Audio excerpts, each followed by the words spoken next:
apa kabar tutorial Sofisma.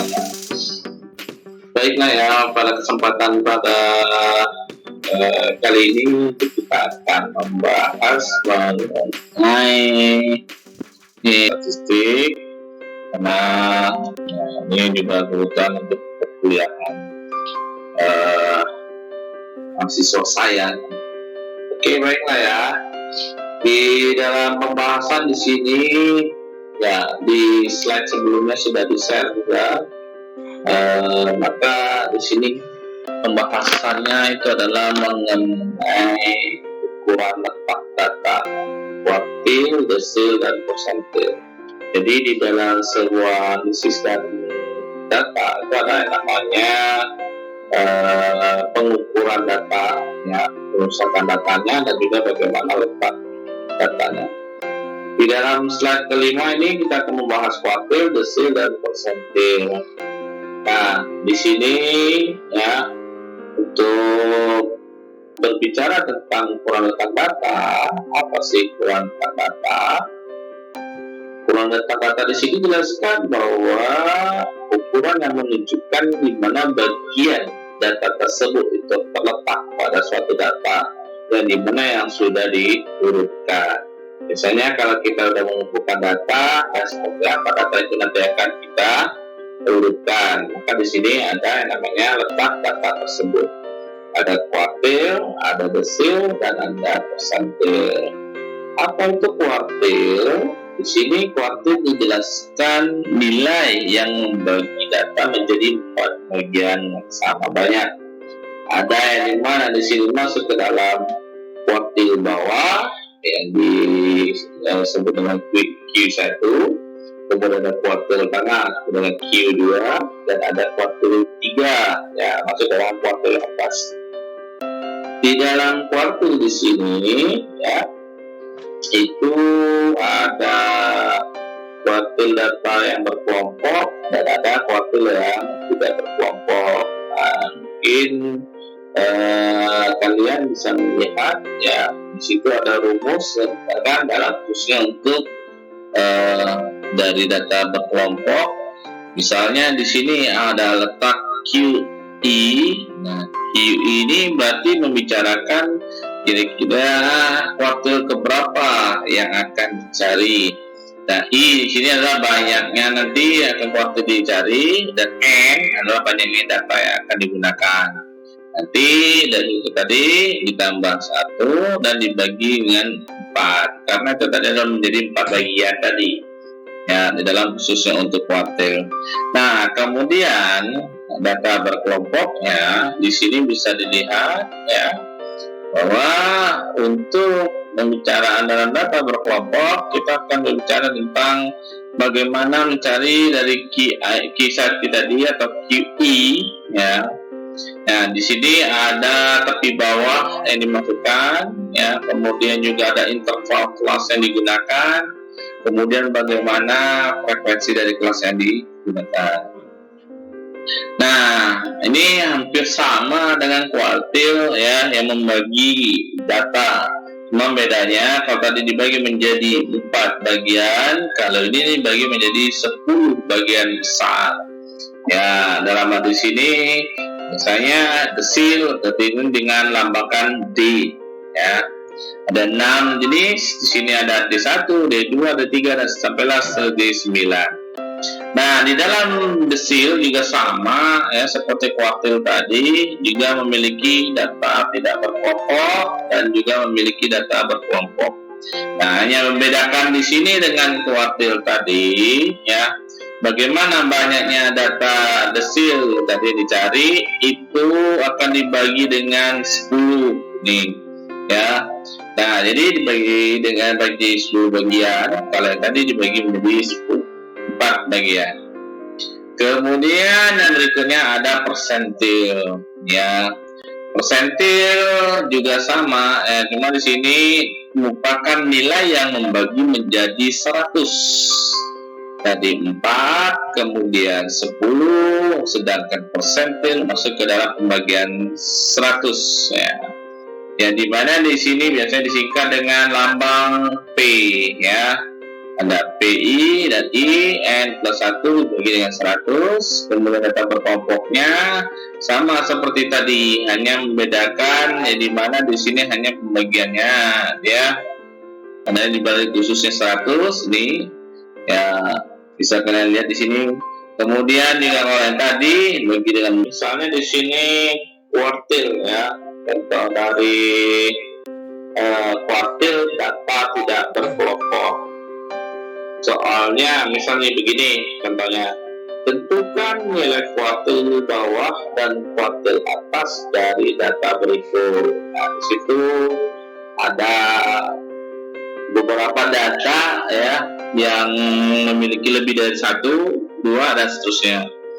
Nah, di sini ada 1, 2, 3, 4 dan seterusnya. Ini data yang dimasukkan. Nah, bagaimana cara penyelesaiannya? Nah, silakan nanti teman-teman semuanya itu mengurutkan terlebih dahulu data tersebut. Kemudian setelah diurutkan dari yang terbesar sampai yang terkecil, sehingga dapatlah dari jumlah data tersebut banyaknya data yang didapatkan itu terdapat ada 17 ya. Ini datanya tadi karena kebetulan sudah berurutan ya. Nah, jadi di sini kebetulan juga waktu kita diurutkan sama data yang di atas. Bukan berarti ini data yang di atas harus pindah, tidak. Intinya kalau datanya acak atau random, nanti teman-teman langsung mengurutkan terlebih dahulu penyelesaian awal. Setelah itu baru mengetahui berapa jumlah banyak data. Lanjut. Nah, jadi penyelesaian di sini ya, kita masukkanlah rumus tadi ya untuk menentukan kuartil bawah ya atau Q1, maka ada di sini rumusnya kita masukin I ya, karena di sini 1 ya, IQ kuartil 1, maka kita sini 1 taruh. Kemudian jumlah data, nih jumlah data yang dimasukkan tadi ada berjumlah 17 dan tambah 1 karena kuartil 1, kemudian dibagi dengan 4 ya, karena berbicara tentang kuartil. Kuartil kan berarti dibagi menjadi 4 bagian, maka dapatlah hasilnya 4,5. Dari hasil 4,5 tadi ya berarti 1, 2, 3, 4 data keempat dan antara 4 dengan 5 gitu ya.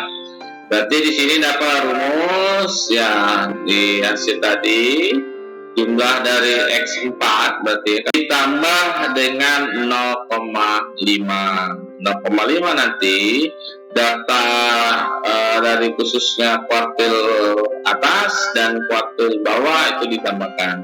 Karena tadi 4,5 berarti dia akan masuk ke data keempat dan data kelima ya. Karena di sini data 4,5 nggak ada ya, 1, 2, 3, 4 berarti antara 3 dengan 4. Maka di sini data 3, 4 itu adalah data teratas, 3-nya adalah data terbawah.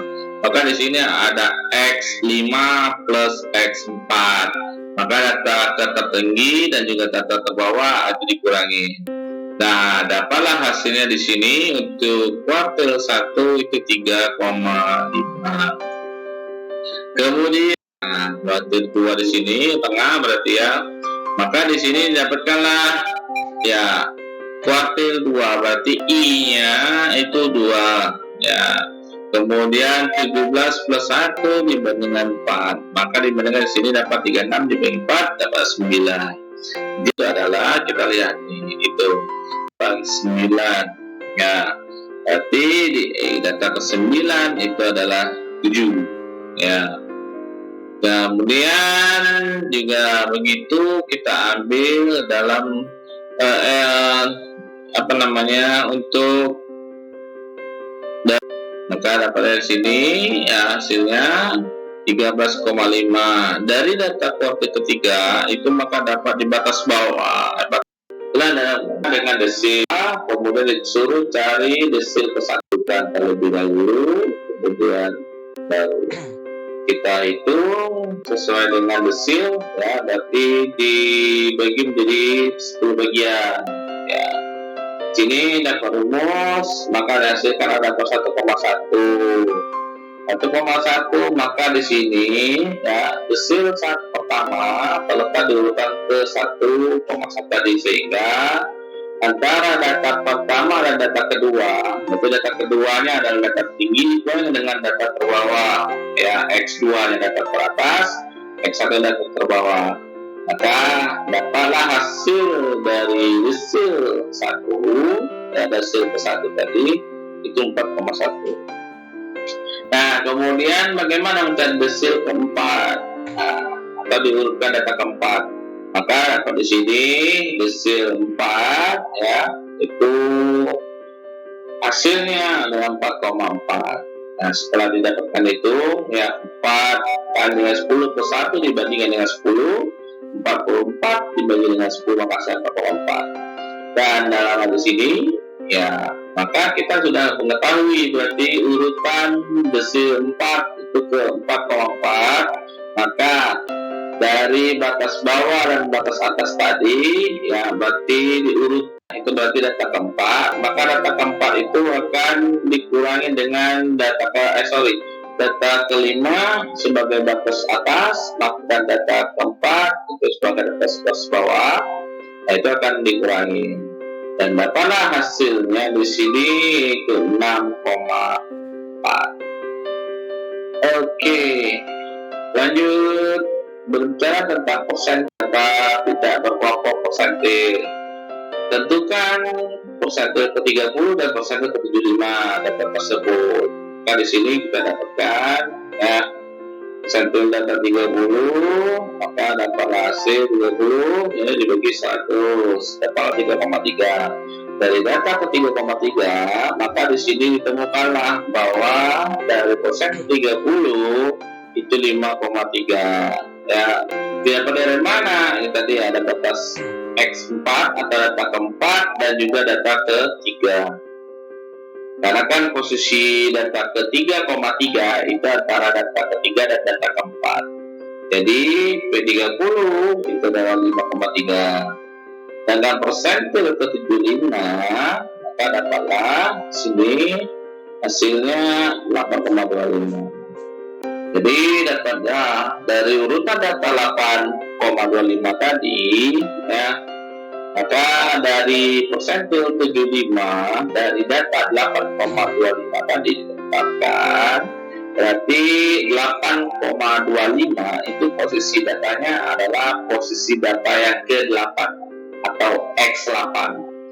Nah, berarti di sini antara batas bawah dan batas batasnya adalah antara X8 dan X9. Jadi dapat di situ ya X9-nya itu adalah kita itu mana ya 1 2 3 4 5 6 7 8 ya. 8 di data ke-9 dan 10 di data ke-10 ya. Maka hasil dapat 9,25. Oke ya, itu yang persentil data tidak berkelompok. Sedangkan data berkelompok ini berarti dia memiliki frekuensi ya. Berarti ada interval. Ya, kalau dalam data berkelompok itu dia memiliki interval.